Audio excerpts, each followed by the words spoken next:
You're useless as a manager. You're a regular employee starting today. John Smith Jr., the second-generation president, told my husband Thomas. Thomas has been working hard ever since the time of the previous president. I have seen all his efforts. How can I stay silent when my beloved Thomas is being treated so unfairly? My name is Nancy, a 48-year-old housewife married to Thomas for 20 years. Thomas, my same-age spouse, is almost in his 50s but still a dedicated salesman, selling construction tools primarily to businesses. Recently, with the rise of do-it-yourself enthusiasts, we have even started getting offers from companies we never dealt with before. Thomas always says he can sell because he truly believes in our products. His pride? Once being the top salesman. Though he stepped back a bit due to age, letting younger colleagues take the lead, he is still busy, now mostly with desk work as a sales manager. Sometimes he continues working at home. It looks tough, but I love seeing him so lively and enjoying his work. Even after 20 years of marriage, my love for Thomas is still fiery. I always greet him with a smile to lighten his load, making our home a peaceful haven. I too strive to do my best for Thomas. Lately, though, he seemed down, lost in thought or sighing deeply. When I ask what's wrong, he just looks distant. Worried, I wondered if he was having an affair at his age, but then one day, Thomas quietly said, Maybe I should quit my job. What? I asked why. It turns out he's not enjoying work anymore. The reason? A change in the company's direction since John Smith Jr. took over as president. The previous president was more laid back, letting us do our thing. He used to say, do what you like. The one who enjoys their work wins. That freedom is what made the employers thrive and boosted the company's performance. But John Smith Jr. seems different. He says there is no future for the company if you just do whatever you like under Dad. Follow my orders and we'll definitely succeed. Thomas recounted about John Smith Jr. It seems John Smith Jr. is unsatisfied unless everything goes his way. In the end, he says it's because I'm old and out of touch that I give such sales directions. He told me to stick to desk work and handed over my long-time clients to the younger staff, even though those clients insisted on having me. He sighed again deeply. The company is completely different from what it was under the previous president. Oh, I really want to quit. Thomas spoke these words, but quitting wasn't simple. His livelihood was at stake and he was at an age where job changes aren't easy. Being a salaryman is tough. Facing a dejected Thomas, I found myself at a loss for words. Thomas wanted to quit, but felt obliged to keep going because of the kindness shown by the previous president. But then something happened.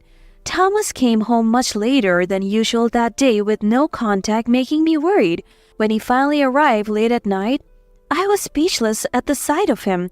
His face was ashen and he looked like he could collapse at any moment. What happened? I exclaimed. John Smith Jr. made a mistake and caused a huge loss for the company. He said, What? I learned that the president himself had taken over a major deal from the sales department. He probably wanted to maintain his dignity as president by handling it personally, but he somehow caused a problem. He was demonstrating a new tool. See it in action at a construction site, he said, and went to a big house being built. Then, while using the tool himself, Wait, he used it himself, not the craftsman? I asked. He was showing how to use it and somehow he destroyed a central pillar. How could that even happen? I was shocked. I wish I knew, he replied. Construction had to start over and our company had to compensate, and the client was furious. We agreed to compensate, but the client's president was still furious. To appease him, we arranged a meeting and then... Then what? A drunk John Smith Jr. pulled off the client's president's hairpiece. What? He pulled off the hair? Does that mean it was a hairpiece? Really? Yes, calling him bald and all. Thomas nodded, nearly in tears. Later, I went to apologize. But that's the president's job. Why did you go? I had been dealing with them from the start. It was always my client. Even if it was your client, the president took over, right? And he's the one who was rude. Why should you apologize? I agree, but the president said it was your client, so you go. I had no choice. When I apologized, they just got angrier that the president didn't come. That's expected, I said. Eventually, the deal was called off. I see. And the president blamed me today, lecturing me for hours. Why? That makes no sense. Thomas's boss, John Smith Jr., was unbelievable. A lengthy lecture until late at night for his own mistake? Unthinkable, incredible. Seeing Thomas so exhausted, my anger towards John Smith Jr. surged. It was heartbreaking to see Thomas so down. I gently placed my hand on Thomas's back. Thomas, it's okay to quit that company. We might earn less, but we can find something else. I'm here too. I only work part-time now, but I could go full-time. Thanks, but I keep thinking about the previous president. It's not the same company anymore. Thomas, you'll be crushed by it. Yeah, you're right. Thomas still seemed hesitant, but then an unavoidable situation arose. The former president, who had handed over the company to his son due to worsening chronic illness, passed away. Despite the care, he died in the hospital. Many employees, it seemed, cried at the funeral. Thomas must have wept too. When he returned from the funeral, his eyes were bloodshot, but his expression conveyed more despair than sadness. Apparently, there was a speech by the representative at the funeral, John Smith Jr., the son. John Smith declared, "A company with Dad's outdated ideas has no future. I've been under Dad's surveillance until now, but I'm going to do things my way from here on. The incompetent will be ruthlessly cut off, so be prepared." Everyone there probably thought, then you should be the one to leave. After all, the most useless and ineffective person at the company is John Smith Jr. This company might be finished. Thomas murmured, a prediction becoming reality. One day, Thomas came home and collapsed at the entrance, whispering, "It's over." I managed to get him to the living room and gave him some warm tea.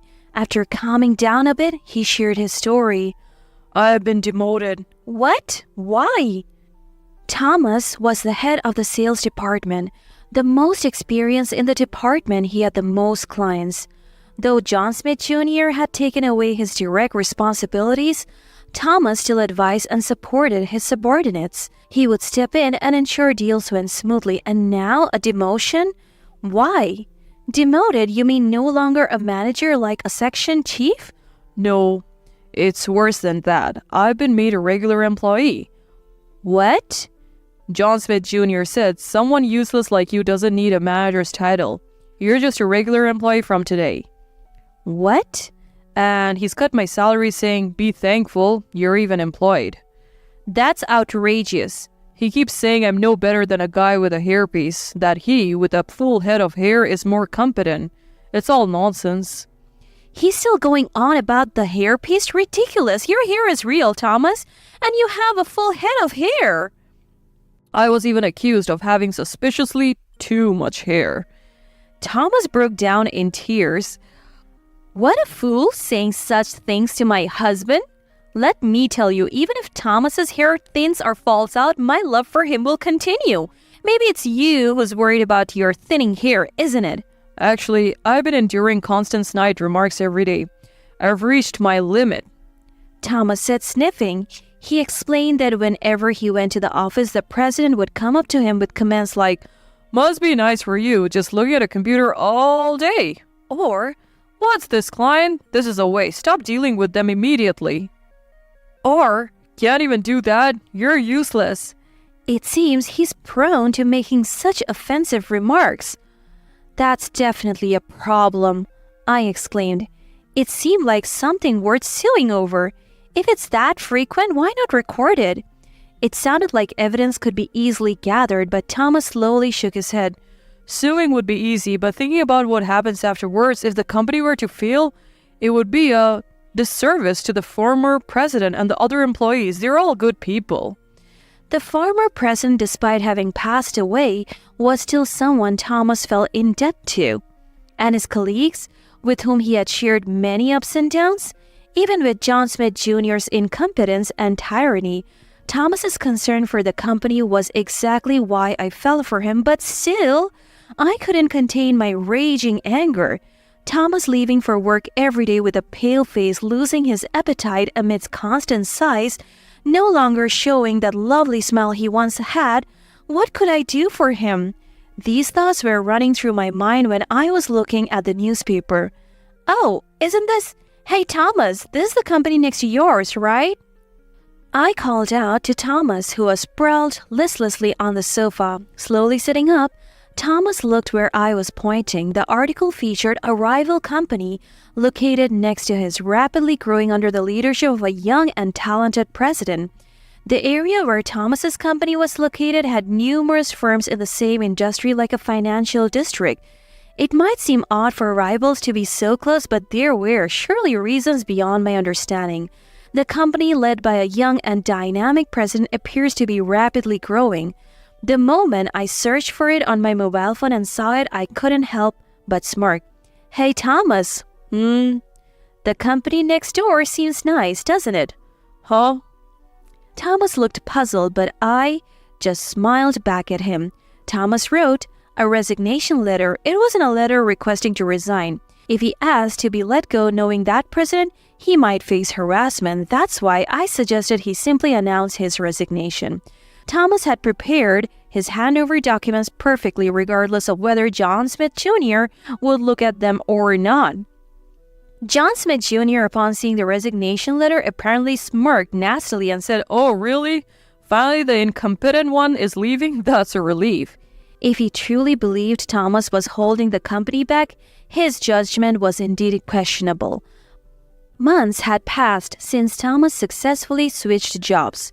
Though initially reluctant, he gradually became more energetic, and it seemed like he was starting to enjoy his days.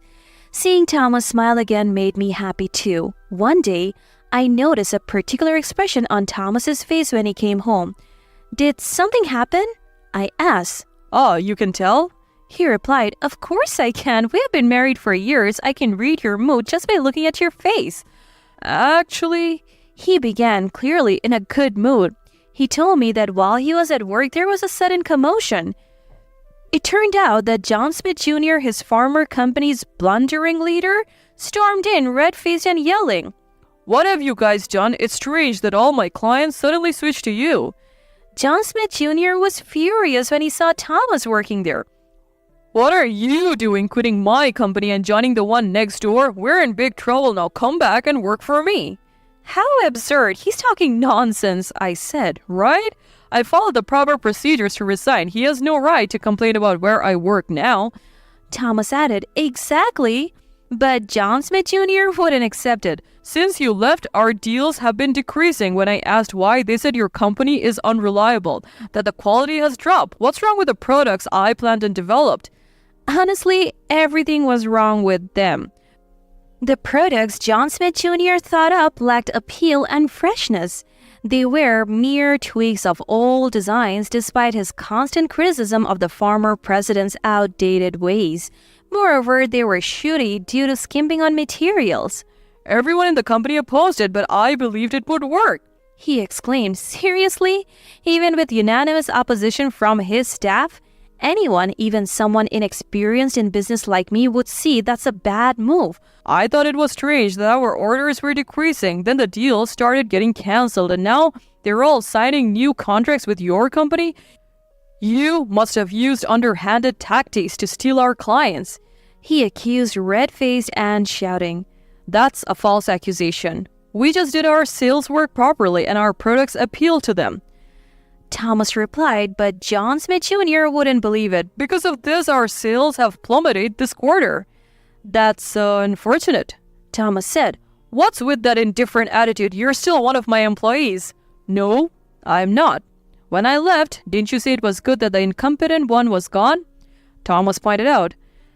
John Smith Jr., unable to deny it, turned even redder and struggled to respond. That's when the president of Thomas's new company appeared, the young Ryan David. John Smith Jr.'s neighbor. Is this the neighbor? What seems to be the problem? He asked. You're the one who stole our clients. John Smith Jr. was about to pounce with furious energy, but the other employees held him back. Mr. David said, Stolen is a harsh word. It's all thanks to our excellent sales manager who has dramatically increased our new contracts. Sales manager? John Smith Jr. glared, questioning who it was, and Mr. David, with a smile, pointed to Thomas. It's Thomas. He is incredibly competent. He studied our products even before joining, knows their strengths well, and his sincere sales approach has won everyone over. We have even managed to make deals in rare fields, which is greatly appreciated. Thomas? John Smith Jr. stuttered in disbelief. I hear Thomas was once a top salesman at your company. Even with his age, his skills are still active. He has a great eye for business and efficiently secures new deals. Thomas has become indispensable to our company. With him managing sales, our company's future is secure. David praised Thomas, leaving John Smith Jr. speechless. I've heard rumors, though, that your reputation is the worst, Mr. David added. What? John Smith Jr. tilted his head confused. Rumors about you spouting offensive at a drinking party, making your subordinate apologize instead, and further angering the other party? Well, that was... John Smith Jr. stuttered. Recently, I've heard your sales tactics are almost threatening. Many decided to stop dealing with you and wanted to work with us instead. What? John Smith Jr. exclaimed in shock. And there's been a significant decline in your product quality. I heard you push for a product that all your employees opposed. If you don't listen to your employees, do you really need them? I'm the president. At that, Mr. David, who had been smiling, suddenly gave John Smith Jr. a stern look.